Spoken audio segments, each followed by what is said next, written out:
புதுசா சுட்டு தள்ளு புதுசா இப்போ பிறந்தோம்னு எண்ணிக்கொள்ளடாடு. பயணம் எங்கே போனால் என்ன, பாதை 100 ஆனால் என்ன, தோட்டம் வச்சவன் தண்ணீர் விடுவான் சும்மா நில்லடா.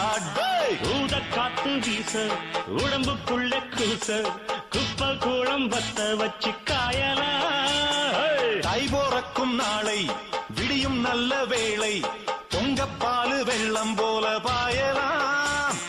அச்சு வெள்ளம் பச்சரிசி வெட்டி வச்ச செங்கரும்பு அத்தனையும் தித்திக்கிற நாள்தான். பட்டுக்குயிரு மனசுக்குள்ள பாட்டுக்கென்றும் பஞ்சம் இல்ல பாடத்தான். தவிலை தட்டு துள்ளிக்கிட்டு கவலை விட்டு கச்சை கட்டு ஆடத்தான்.